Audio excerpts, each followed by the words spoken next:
મારા વાલા પ્રિયો, ઈસુ ખ્રિસ્તના નામમાં હું તમને પ્રેમાળ શુભેચ્છા પાઠવું છું। શું તમે બધા ખુશ છો? પ્રભુ ઈસુ ખ્રિસ્ત તમને ખૂબ જ પ્રેમ કરે છે। તે દરરોજ તમારી સાથે પ્રેમથી વાત કરે છે, પ્રોત્સાહન આપીને બળવાન બનાવે છે। તે તમને માર્ગદર્શન આપી રહ્યા છે, સલાહ આપી રહ્યા છે। તમે આશીર્વાદિત પુરુષ અને સ્ત્રી છો। શું દરરોજ ઈસુ સાથે વાત ન કરવી જોઈએ? શું સવારે તેમની સાથે વાત કરી હતી? શું તેમની સાથે પ્રાર્થનામાં વાત કરી હતી? જ્યારે તમે વચનો વાંચો છો ત્યારે તે તમારી સાથે વાત કરે છે ને? શું તમે પરમેશ્વરને સ્થાન આપ્યું છે?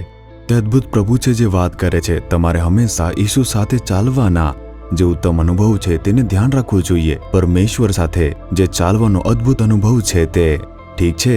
આજના દિવસે પણ પ્રભુ તમને વચન આપી રહ્યા છે, તમારી સાથે વાત કરે છે। એ શું છે? જો આમ પૂછી રહ્યા છો તો યર્મિયાની પુસ્તકની અંદર 32મો અધ્યાય તેનું 17મું વચન, તમારે માટે કશું અશક્ય નથી।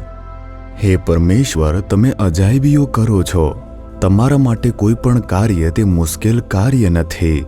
અજાયબીઓ શું છે? આ તો ખૂબ જ આશ્ચર્યજનક બાબત છે। શું આવી વસ્તુ ક્યારે બની શકે છે? આવી રીતે કહો છો ને, એ જ અજાયબીઓ।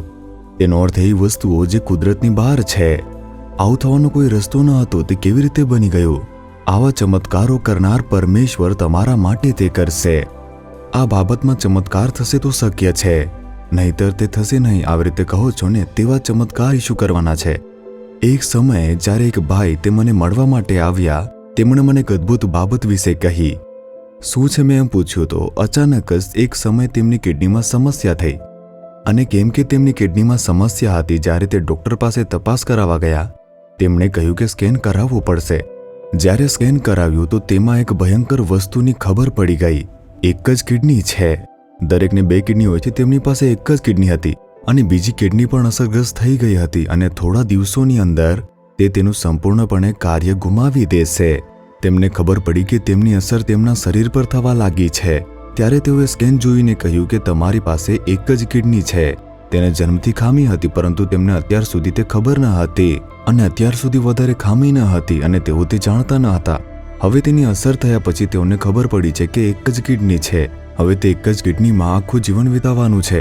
બસ આટલું જ આમ કહ્યું। ત્યારે કેવું લાગશે? અને તે સમયે તેમણે પ્રભુને શોધ્યો। તેમણે પ્રભુને શોધીને કહ્યું, ઈસુ મારા માટે ચમત્કાર કરશે।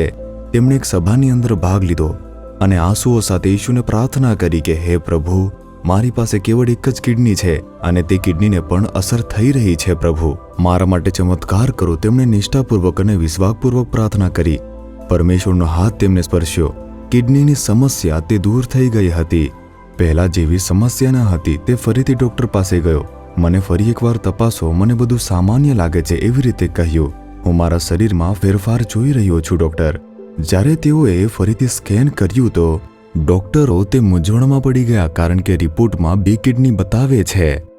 પહેલા એક જ કિડની હતી ને, અને પહેલાનો ને હાલનો જે રિપોર્ટ તે તપાસી જોયો। પહેલા કેવળ એક જ કિડની હતી, હવે 2 કેવી રીતે થઈ ગઈ છે? તે ખૂબ જ આશ્ચર્યચકિત થઈ ગયા હતા। પરમેશ્વરે તે બીજી કિડની બનાવી। ક્રિએટિવ મિરેકલ, સૃષ્ટિ કરતા પરમેશ્વર આશ્ચર્યચકિત થઈ ગયા। ડૉક્ટરો આશ્ચર્યચકિત થયા। જો કોઈ અંગ પ્રભાવિત થઈ જાય, તેઓ તેની સારવાર કરશે કે જેથી તે સાજું થઈ જાય। જે અંગ પહેલા હતું નહીં તે કેવી રીતે બની શકે છે? અને તે જ છે એક અલૌકિક ચમત્કાર।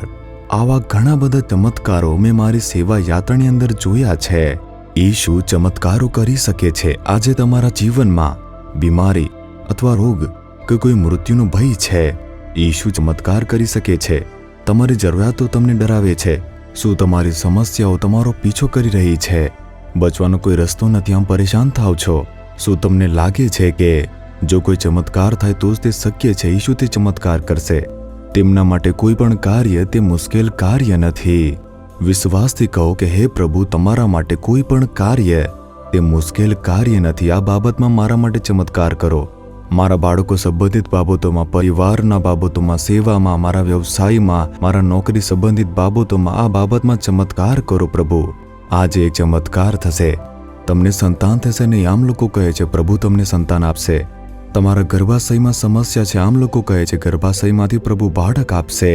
તમને જે રોગ થયો છે તેનો કોઈ ઈલાજ નથી, મૃત્યુ સુધી દવા લેવી પડશે, આમ લોકો કહે છે। પ્રભુ તેમાં એક ચમત્કાર કરશે। આ સમસ્યાનો અંત આવવાનો કોઈ પણ માર્ગ નથી, આમ લોકો કહી રહ્યા છે। તે સમાપ્ત થશે, એમાં એક ચમત્કાર થશે। પરમેશ્વર તમારા માટે કરશે, વિશ્વાસ કરો છો?